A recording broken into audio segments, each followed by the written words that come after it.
Hey everybody, David here at Mojo, and in this video I'm going to cover an update that we made to your Mojo account today. But before we do that, let's take a look at something we added to the lead store earlier this week. So I'm going to come up here to the lead store.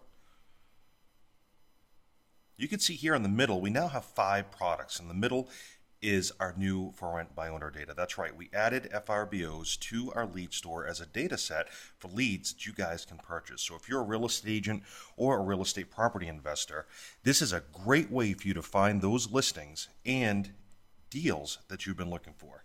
So you can go ahead here in the lead store and check those out today.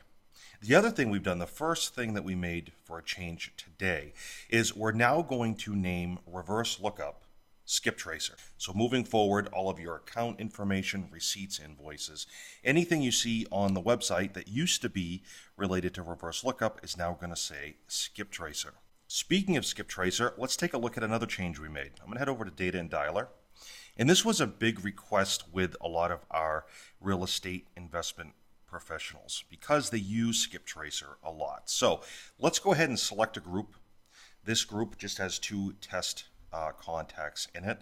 And let's go ahead and choose Skip Tracer down here at the bottom. For the sake of this video, I'm going to choose Batch Lookup. And we're going to see that we've got several options here before you complete the lookup. This lets you slice and dice how you want Skip Tracer to work. I can append all information to these 2 records that are in this group. And that means I can append landline, mobile, and email, as well as an owner name in case you don't have it. Or I can choose each one of these individually. Let's say I've already got records in there that have an owner name. Well, I don't necessarily want to spend the time looking that up, so maybe I only want to find the landline for that owner name. You get the idea, and you can make those selections here. Beneath the what will append is you can filter out DNC numbers from being appended. You can look up mailing address only instead of the property address, so you can hone in on those actual property owners that are absentee owner. And then last but not least, the new option, which is ignore previously searched records.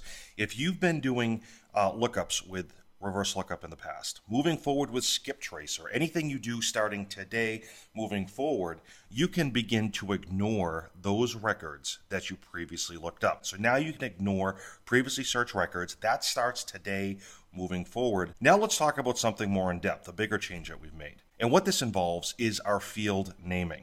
Some of the most important fields inside of Mojo are related to the property address and the property owner address.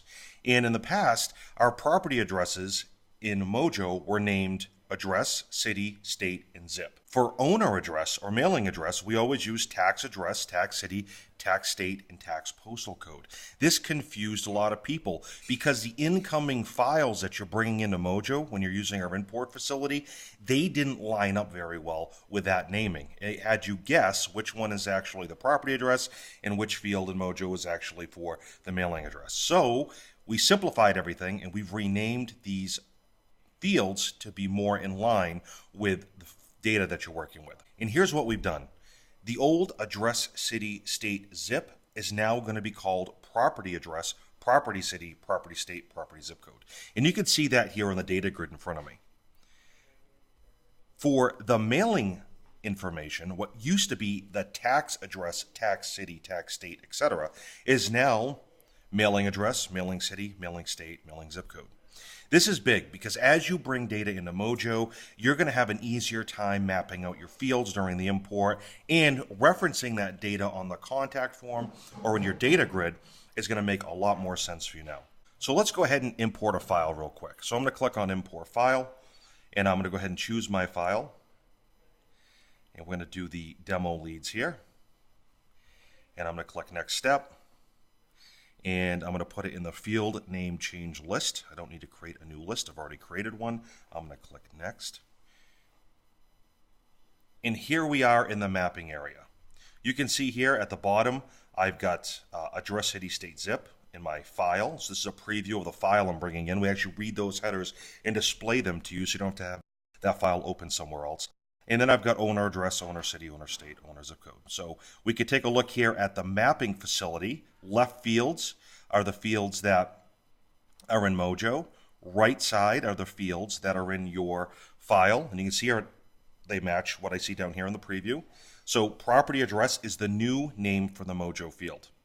All right, so this is the new property address naming, and it lines up with address because I know in my file from my lead source that address is the property address. So I want to make sure that I map that address to the property address in Mojo. And you'll see here another change that we made is we're now combining, or I should say, organizing the property address fields and the mailing address fields together in your mapping facility here. So it's a lot easier to quickly map out your fields. So instead of tax address, I'm now seeing mailing address. So if I know that the owner address in my file is from the tax office, all right, and that is the mailing address, then I want that to coincide with the mailing address field inside of Mojo. Same with the owner city, owner state, you get the idea. So I'm going to go ahead and actually import these real quick. And that's all I'm going to do. I'm going to keep it really simple. And I'm going to click next. All right, so all that data has been imported into this existing list. So let's take a look at another change and a final change that we're going to discuss in this video. If I open one of the records that has been imported during this new field name change, we can see here that beneath the contact name, we now clearly show the mailing address right beneath the property address. So we've got this little geocoordinate pin, which identifies the actual property address, and then we've got this mailbox icon that displays the mailing address. Whereas before, you'd have to cull through your miscellaneous fields to find the mailing data.